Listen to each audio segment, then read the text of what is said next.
2022년 러시아의 침공으로 시작된 우크라이나 전쟁. 어느덧 2년을 넘어섰죠. 지금 교착 상태가 계속 이어지고 있는 가운데 지난해 말 우크라이나가 미국의 F-16이 성능 개량을 요구한 사실이 전해지기도 했는데요. 이유인 즉 현재 러시아가 구사하는 장거리 공대공 전투에 대응하기에는 우크라이나 측이 보유한 F-16의 레이더 탐지 거리가 짧다는 거죠. 조기 경보기 전쟁처럼 번졌던 우크라이나전의 현 상황을 돌아보기에 앞서 구독, 좋아요, 알림 설정은 리얼웨폰 제작진을 행복하게 합니다.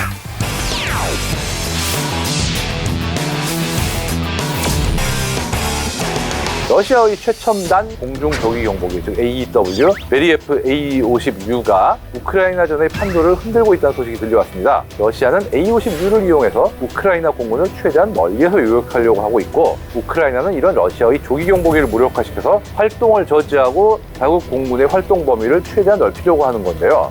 메인스테이-D라는 나토 코드명으로도 알려진 A-50U는 다목적 수송기인 IL-76에 레이더 및 관련 시스템을 탑재한 조기 경보기로 1985년부터 운용되기 시작한 A-50을 2000년대에 개량한 기종입니다. 원래 버전인 A-50은 1978년부터 1992년까지 총 40대가 생산됐는데, 현재 운용 중인 A-50U는 바로 이 40대 가운데 제일 상태가 좋은 8대를 골라서 개량한 버전이라고 알려져 있습니다. 공식적으로는 A-50U로 최대 650km 밖의 항공기를 탐지할 수 있다 이렇게 얘기하지만, 다수의 표적을 효과적으로 추적할 수 있는 실제 거리에 대해서는 230km라고 발표했거든요. 아마 전투기 같은 표적에 대해서는 이 정도 거리까지 탐지가 가능한 수치 아니냐 이렇게 보고 있습니다. 또한 수상 표적 탐지도 어느 정도 가능해서 대형 선박 같은 경우 최대 400km 거리에서 탐지할 수 있다 이런 얘기도 있는데요. 출처가 출처인 만큼 러시아 쪽의 재원 발표니까 이 정도 가감해서 들을 필요는 있겠습니다. 러시아는 이렇게 개량된 A-50U를 꽤 잘 활용하고 있는 편이었는데, 특히 우크라이나전에서 이 A-50U가 두각을 드러낸 거죠. 러시아가 우크라이나에 A-50U를 투입한 이유는 뭘까요?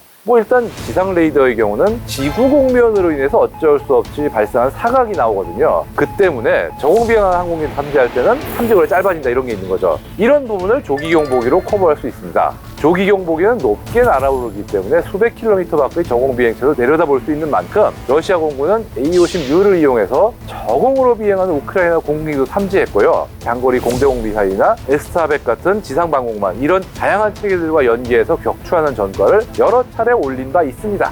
현재까지 알려진 러시아 측의 우크라이나 공군기 장거리 요격 사례는 최대 170km 이상이다 이런 얘기도 나오고 있거든요. 그러다 보니까 당연하게 우크라이나는 A-50U 제거에 혈안이 될 수밖에 없는 상황인 겁니다. 실제로 2023년 3월 우크라이나는 벨로루시에 주둔했던 A-50U가 지상에 주기된 틈을 타 드론 공격을 시도했습니다. 드론이 너무 작아서 이제 기체 파괴로까지 이어지진 못했지만 레이더를 파손해서 일정 기간 운용을 못하게 하는 정도의 피해는 주지 않았나 이렇게 알려져 있습니다. 그렇게 틈틈이 기회를 포착해서 우크라이나군은 2024년 1월 14일 마침내 오랜 영원을 달성하게 되죠. 바로 A-50U가 우크라이나 지대공 미사일에 격추된 정황이 최초로 포착된 겁니다. 실제로 4,400억 원을 호가하는 한 대의 A-50U가 격추당했고, 함께 비행했던 AL-22M 지휘 통제기도 피격돼서 비상 착륙했습니다. 이에 러시아는 이건 자국 방공망에 의한 오인 사격을 주장했는데, 솔직히 상식적으로 생각해보세요. 딴 것도 아니고 조기 경보기 정도 되는 주요 자산이 오인 사격을 당할 정도로 러시아 공군이 아무 조치도 안 하고 그냥 떡하니 날렸겠다? 이게 말이 안 되는 거거든요. 그리고 러시아의 주장에 반박이라도 하듯 2월 23일에도 A-50U와 IL-22M 두 대가 동시에 격추돼서 러시아군에 충격을 주었습니다. 우크라이나 측이 갑자기 반격에 성공할 수 있었던 이유는 뭘까요? 바로 옥수의 칼날을 아주 그냥 날리는 날마다 갈고 물론 그것도 있겠지만 일단은 장거리 지대공 미사일을 확보한 것으로 보입니다.